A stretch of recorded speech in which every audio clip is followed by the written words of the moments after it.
그리스 로마 신화에는 미궁에 대한 이야기가 나옵니다. 그리스 남쪽에 크레타 섬이라고 있습니다. 이 크레타 섬을 이제 통치하는 미노스 왕이 있는데, 이 미노스 왕이 다이달로스라는 손재주가 아주 뛰어난 사람에게 미궁을 만들어라라고 이야기를 합니다. 이 사진을 보시면 이제 그냥 상상해서 만든 건데, 우리가 이걸 뭐라고 부르죠? 미로라고 부르죠. 그러니까 미궁, 미로 뭐 같은 것인데, 한 번 들어가면 절대 빠져나올 수 없는, 물론 입구에서 들어가는 사람도 그렇지만 가운데, 아까 그림을 보았을 때 가운데 이제 센터 지점 있죠. 거기에 들어가면 그 누구도 거기에서 빠져나올 수 없게끔 만들어라. 그래서 이렇게 미궁을 만들어라고 했는데, 그렇다면 미노스 왕은 왜 이 미궁을 만들어라고 했을까? 자기 아들 미노타우루스를 그곳에 감금시키기 위해서, 감옥으로서 이것을 만들게 했습니다. 미노타우루스는 이제 머리는 이제 소입니다. 그리고 밑에는 사람인데, 특이한 것은 소처럼 여물을 먹는 것이 아니라 이 미노타우루스는 이제 사람을 먹어야 되는 그러한 존재입니다. 그래서 이 아버지 입장에서는 이 아들을 죽일 수는 없잖아요.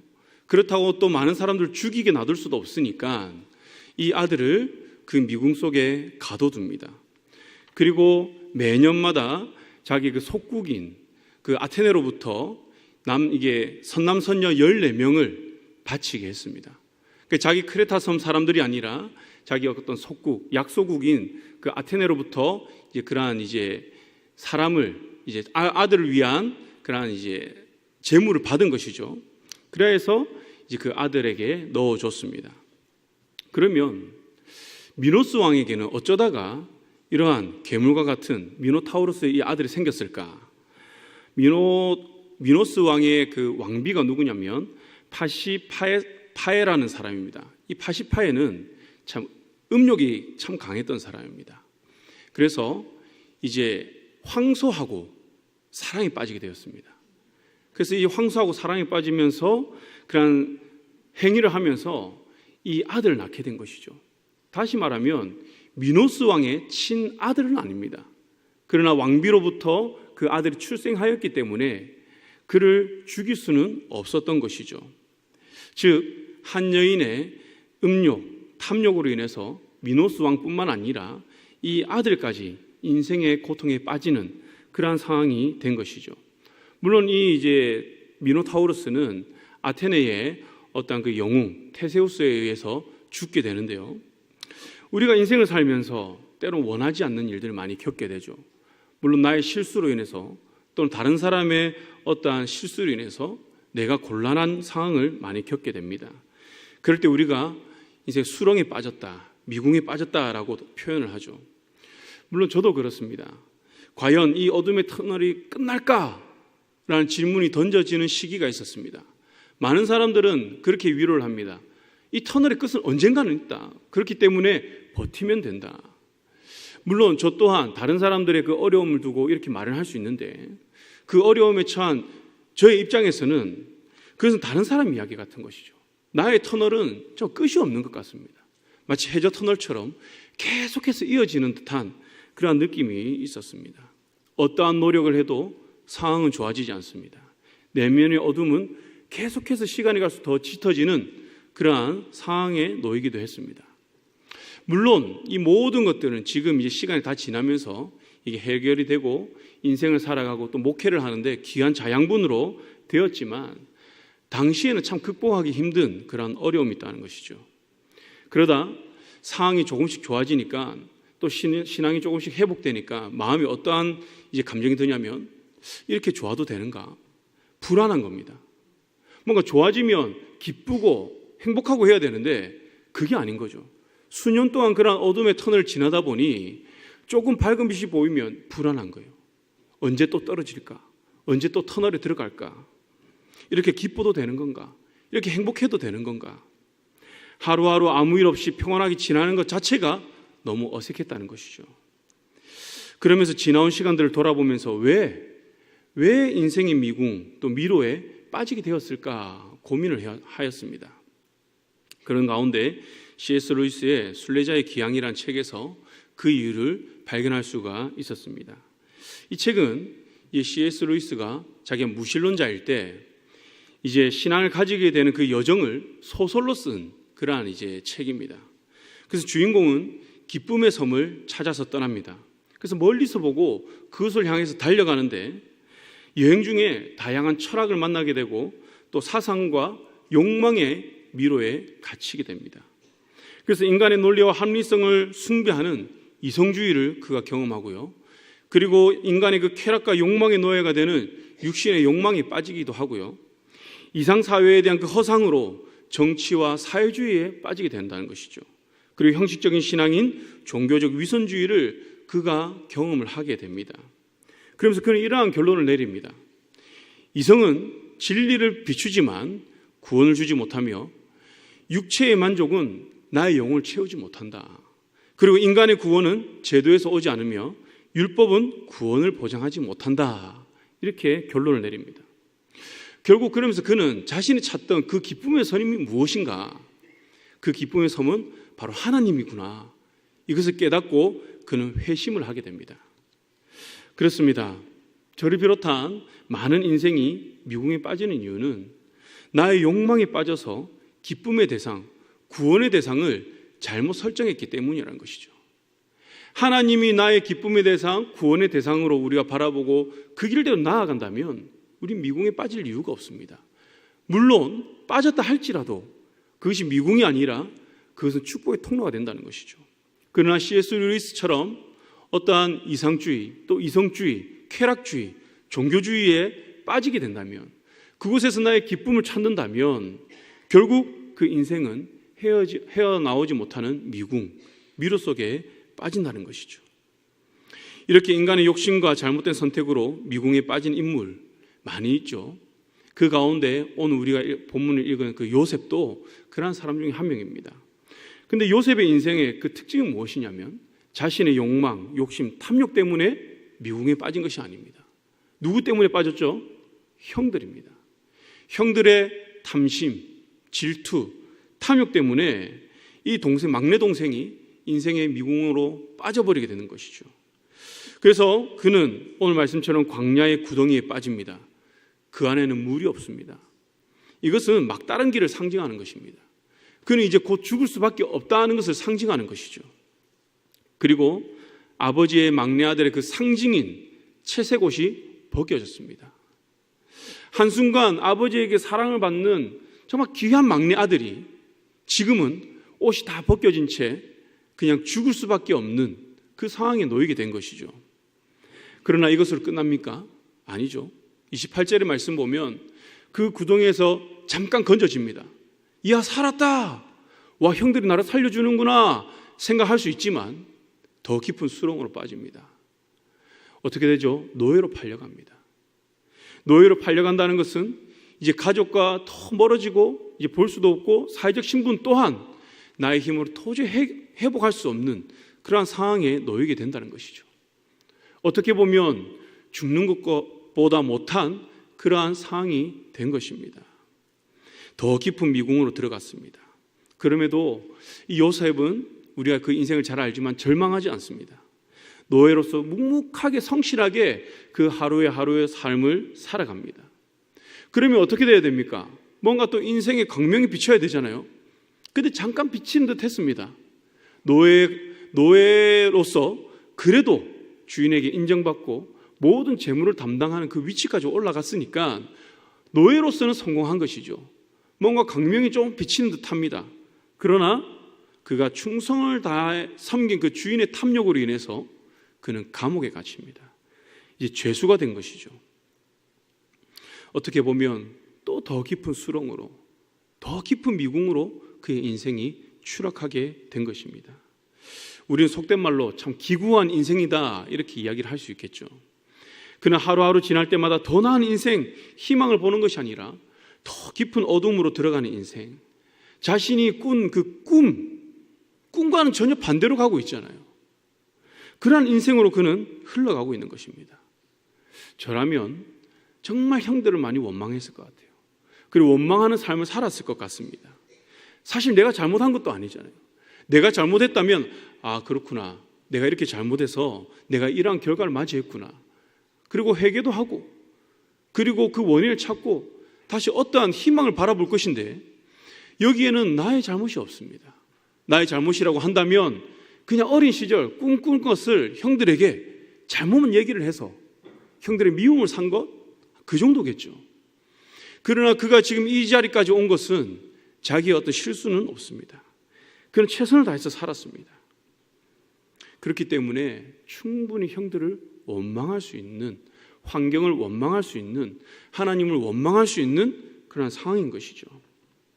여러분들이라면 이 요셉처럼 타인의 욕심, 타인의 질투, 타인의 탐욕으로 인해서 내 인생이 이렇게 망가졌다면 여러분들은 어떻게 하시겠습니까?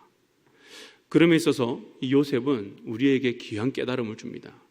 요셉은 그의 인생이 이렇게 더 깊은 수렁에 빠져들 때마다 어떻게 했습니까? 그는 그 미궁에 집중하지 않습니다. 그 환경에 집중하지 않습니다. 물론 마음이 평안하지는 않았겠죠. 어떻게 형들에게 버림받는데 또 부모를 보지 못하는데 어떻게 노예 생활을 하는데 마음이 편하겠습니까? 어떻게 감옥에 갇힌 죄수가 되었는데 그 마음이 항상 편했겠습니까? 어떻게 감사가 넘쳤겠습니까? 때론 마음 가운데 어려움도 있었겠죠. 그러나 그는 그 미궁에, 그 자신의 인생 처지에 집중하지 않았다는 것이죠. 그러면 그가 어디에 집중을 했습니까?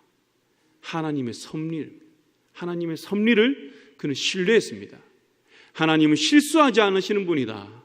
하나님은 반드시 그 언약을 지키시고 이행하시는 분이다. 하나님께서는 정직하고 온유한 자를 거룩하게 하시며 그 공의를 언젠간 드러내신다라는 이 하나님의 그 속성, 하나님을 신뢰를 했던 것입니다. 현재의 삶에서 그래서 그는 하나님 찾고 하나님의 뜻에 집중을 했습니다. 이러한 그의 태도가 창세기 50장 20절을 통해서 알 수 있는데 우리 다 같이 한번 읽어보겠습니다. 당신들은 나를 해하려 하였으나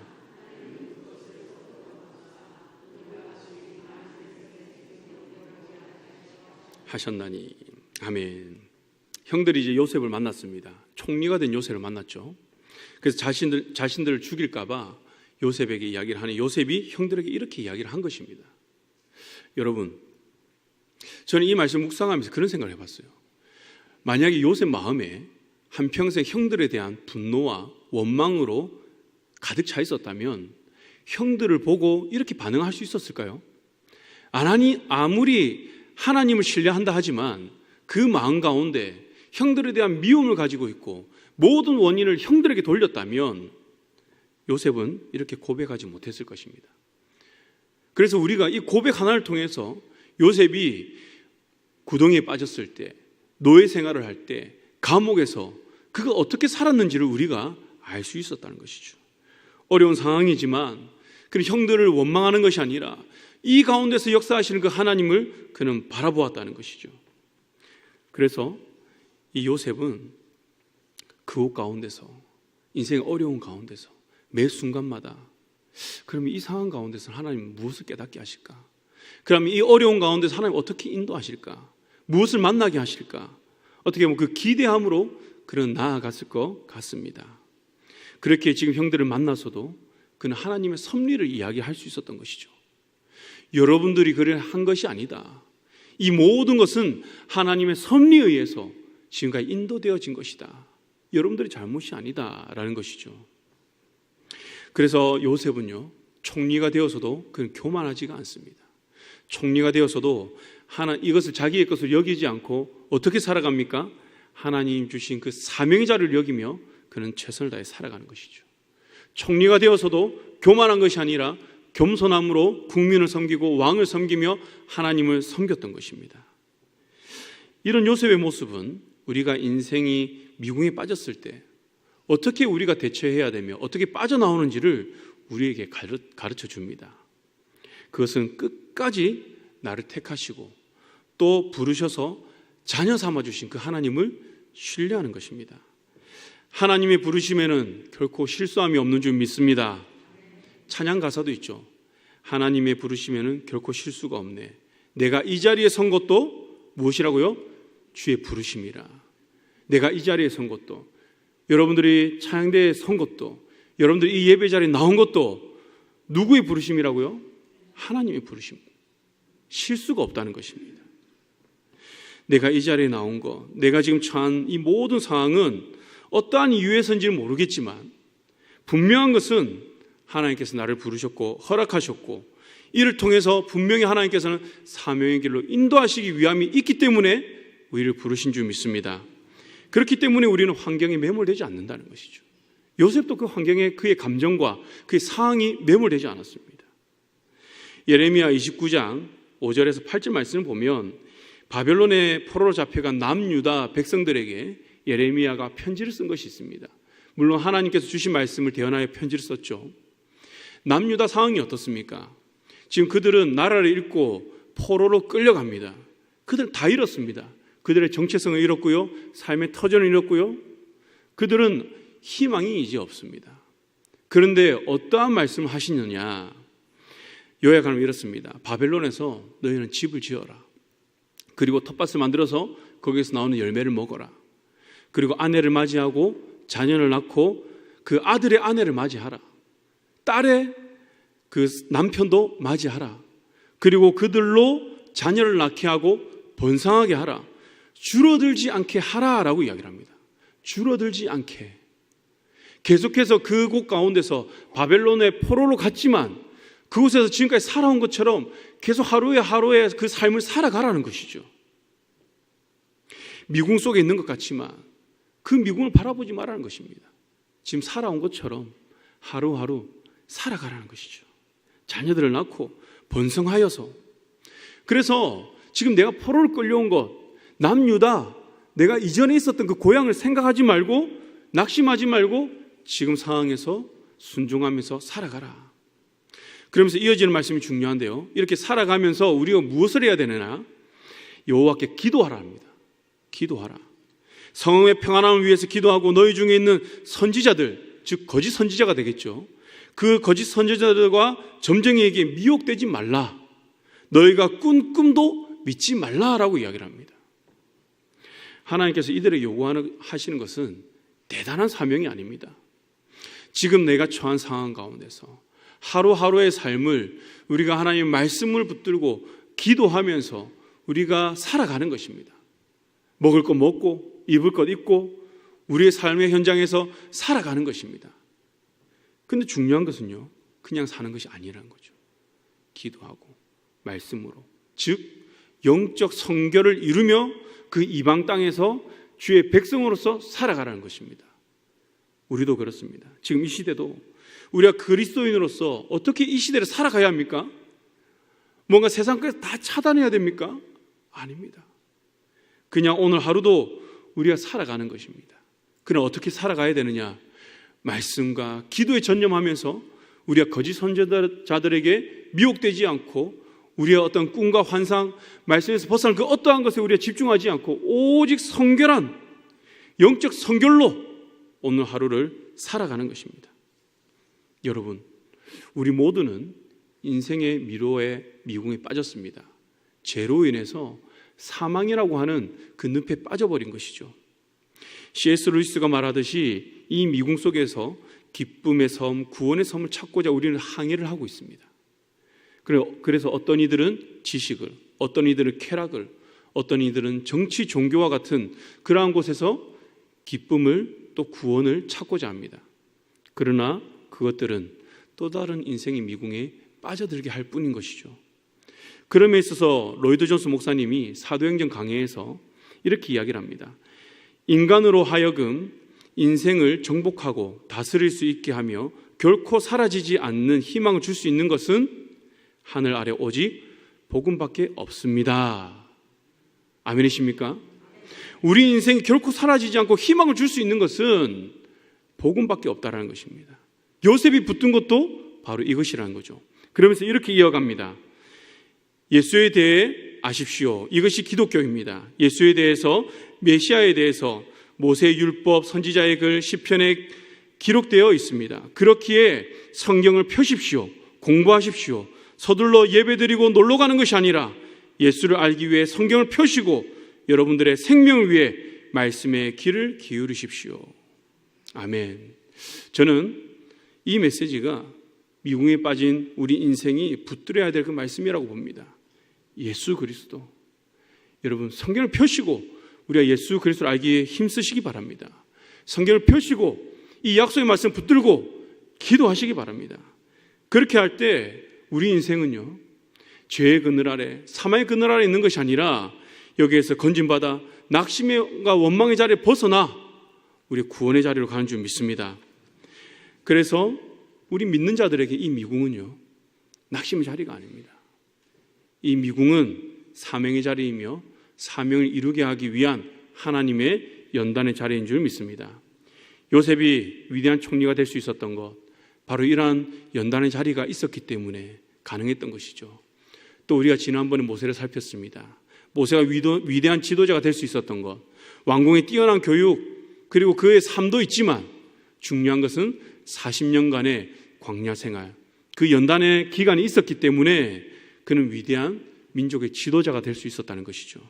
여러분, 혹시라도 지금 내 인생의 문제로 원망, 낙심, 질투, 좌절과 같은 것에 우리가 빠져 있다면 서둘러 시선을 돌리시기 바랍니다. 어디로 돌리느냐? 우리가 믿는 예수 그리스도에게로 돌리시기 바랍니다. 요셉과 같이 그 환경에서 역사하시는 그 하나님을 바라보시기 원합니다. 미궁에 빠졌다 생각할 때도 하나님 앞에 진실과 성실함으로 우리가 선다면 하나님께서는 반드시 우리를 그 미궁에서 건져낼 것입니다. 오히려 로이드 존스 목사님의 말씀처럼 성경을 펴서 공부하면, 예수 그리스도를 알기 위해서 우리가 힘을 쓴다면, 생명의 말씀에 우리가 귀를 기울인다면 오히려 그 미궁 속에서 우리는 감사가 넘치는 그러한 삶을 살게 될 줄 믿습니다. 서두에 말씀드린 그리스 로마 신화에서 그 미궁을 만든 다이달로스, 그 역시 나중에는 미궁에 빠집니다. 그러나 그가 미궁에서 나왔을까요? 나오지 않았을까요? 나왔습니다. 어떻게 나왔느냐? 미로를 따라 나오지 않습니다. 그는 그것을 만들었기 때문에 그냥 하늘을 날아서 나왔습니다.